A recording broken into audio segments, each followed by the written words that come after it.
Николай Степанович, здравствуйте. Здравствуйте.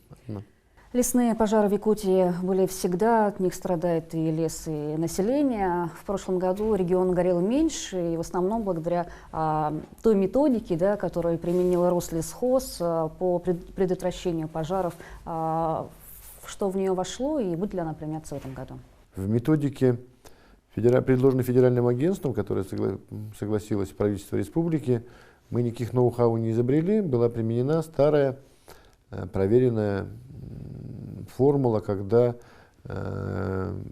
пожарные службы, лесопожарные службы из европейской части страны на упреждение весной работали в Сибири, на Дальнем Востоке, и вот эти первые весенние пики пожаров проходили с участием европейских коллег-пожарников из европейской части страны. Эта схема была сломана в 2006 году при разобщении единой федеральной структуры по региональным, и только в этом году мы смогли вот конкретно с Республикой Саха-Якутия наладить уже теперь межведомственное взаимодействие, межрегиональное, и парашютисты десантные федерального резерва Рослесхоза на упреждение выехали сюда на территорию, 180 человек, жили здесь самую сложную весеннюю часть пожароопасного сезона и страховали коллег в течение всего летнего сезона. При этом мои оппоненты могут ссылаться, что лето было не такое жаркое, как обычно и так далее. Пропорция снижения площади и количества пожаров, они неравнозначны. То есть количество пожаров возникших снизилось чуть меньше, чем в 2 раза. То есть, а площадь пройденной огнем 58. То есть здесь однозначно можно говорить о более эффективной, о более слаженной и более качественной работе именно лесных служб и лесопожарных формирований. Мы рассчитываем на то, что в сезоне, во-первых, эту практику мы продолжим здесь уже летом пожароопасного сезона этого года, и рассчитываем на такое же конструктивное взаимопонимание с целым рядом субъектов Сибири и Дальнего Востока, потому что так сложилось, что львиная доля и по количеству пожаров, и по пройденной огнем площади всегда приходится на 2 наших самых крупных федеральных округа, Сибирский и Дальневосточный. Метеорологи уже сейчас прогнозируют, что лето будет жарким, высокие температуры. Каковы ваши прогнозы? Будут ли пожары на Дальнем Востоке и в Якутии в частности? Прогноз, на который мы опираемся уже при принятии управленческих решений, при размещении наших сил и средств, мы его получим чуть позже от Росгидромета в конце марта, в начале апреля. Но уже сейчас у нас есть предварительный прогноз, который говорит о том, что всплески пожарной опасности в регионах Сибири и Дальнего Востока в этом году будут.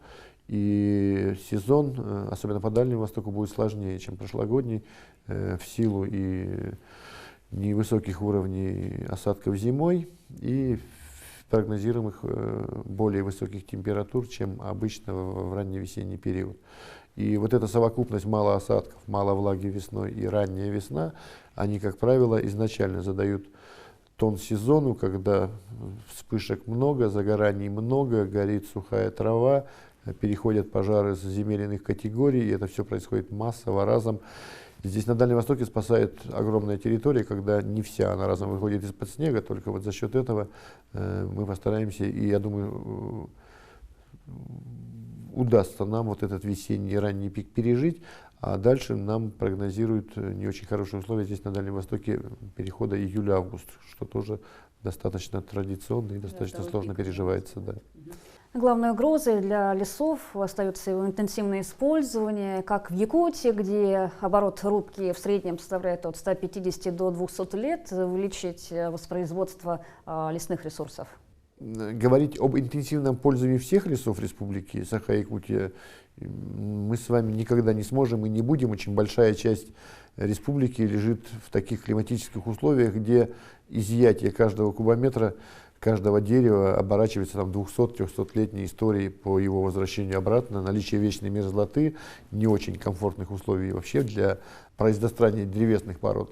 Но по южной части республики, по Алдану, по югу, по границе с Иркутской областью, там на самом деле вполне возможно вести интенсивное лесное хозяйство в той части, что использование лесов, которое на сегодняшний день не очень, так сказать, массово здесь применяется, может быть более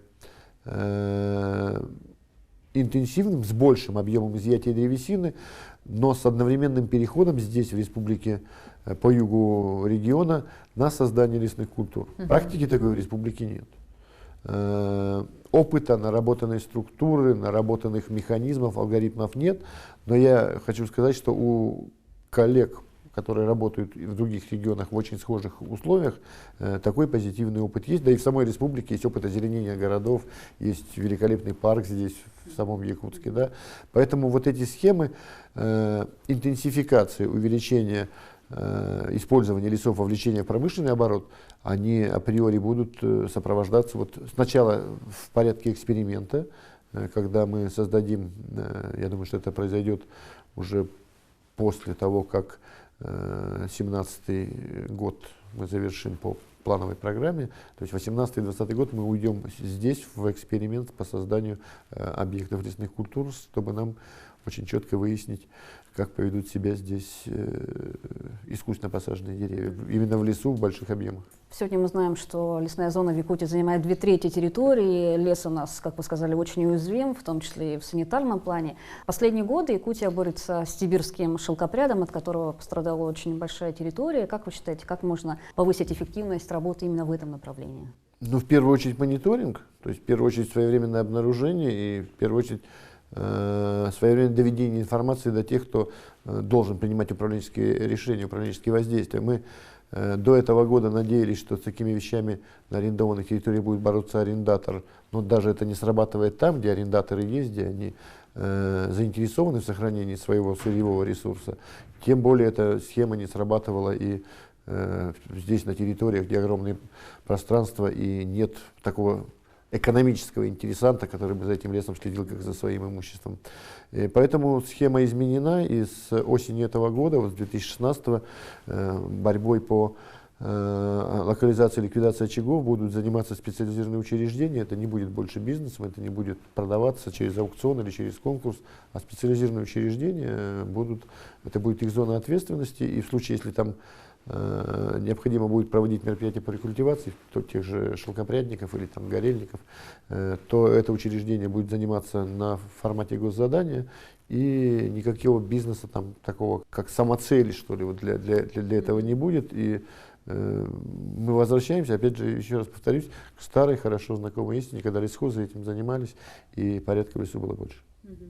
Что ж, спасибо, что уделили нам время и ответили на наши вопросы. Спасибо.